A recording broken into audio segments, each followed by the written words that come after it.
Diabetes mellitus tipo 2, parte 1.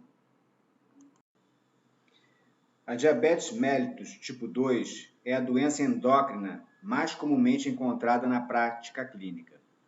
Essa doença metabólica heterogênea tem como manifestação principal o nível elevado de glicose no sangue, ou seja, a hiperglicemia crônica. Essa doença está associada a prejuízos na ação do hormônio proteico conhecido como insulina, na produção e/ou secreção desse hormônio ou em ambos os processos.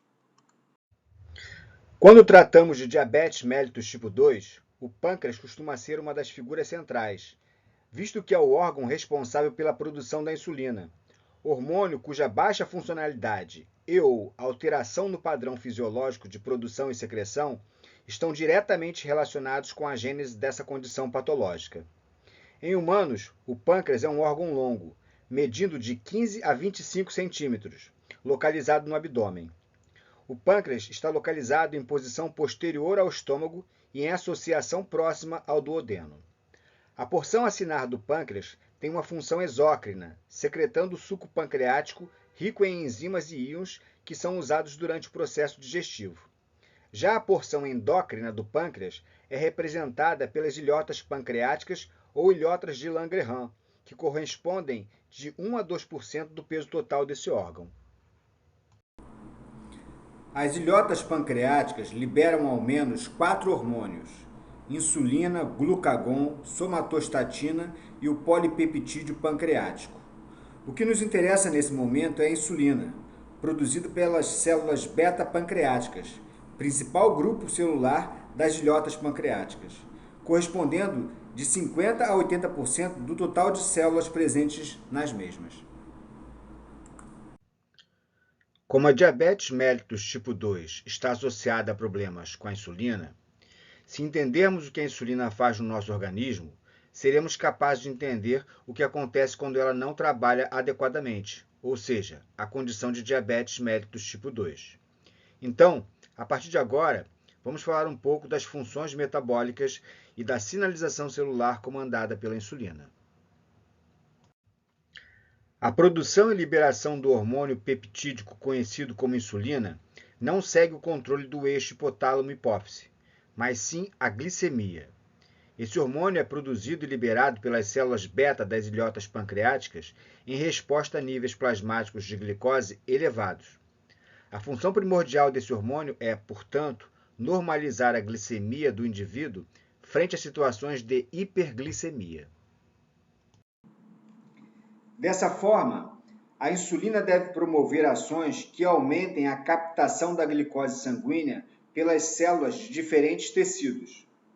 No tecido muscular e adiposo, por exemplo, a ligação da insulina à sua proteína receptora de membrana no meio extracelular desencadeia uma cascata de reações intracelulares que culminam com o deslocamento de vesículas ricas em GLUT4, transportador de glicose dependente de insulina, do interior da célula para a membrana plasmática.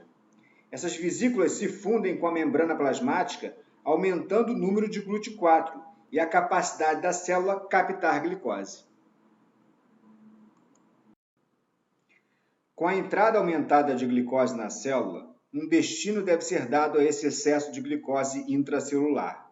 Sendo assim, a insulina passa a influenciar a utilização intracelular desse monossacarídeo de várias formas. Cerca de 50% da glicose ingerida é convertida dentro das células em energia pela ativação primária da via metabólica conhecida como glicólise. De 30 a 40% da glicose ingerida é convertida em gordura, triglicerídeos, e é estocada no tecido adiposo. E cerca de 10% é convertida em glicogênio, sendo estocada no fígado e na musculatura esquelética.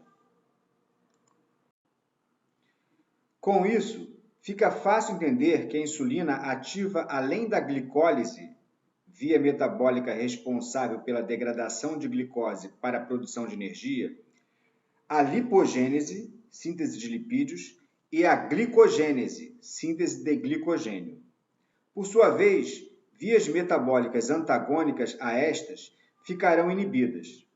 Sendo assim, a lipólise, degradação de lipídios, e a glicogenólise, degradação de glicogênio, ficarão inibidas. E também a gliconeogênese hepática, síntese de glicose a partir de compostos não glicídicos, como, por exemplo, aminoácidos.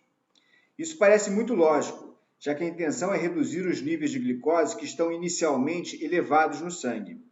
A insulina também estimula a síntese de proteínas e inibe a degradação das mesmas. A insulina é, portanto, um hormônio anabólico, já que favorece majoritariamente processos de síntese. É claro que sua ação estimulante sobre a glicólise, processo catabólico, deve ser entendida como uma exceção a essa classificação, assim como seu efeito inibitório sobre a gliconeogênese, processo anabólico. De qualquer forma, a ação resultante de todos os efeitos da insulina no organismo é diminuir o nível de glicose sanguíneo, sendo considerado um hormônio hipoglicemiante.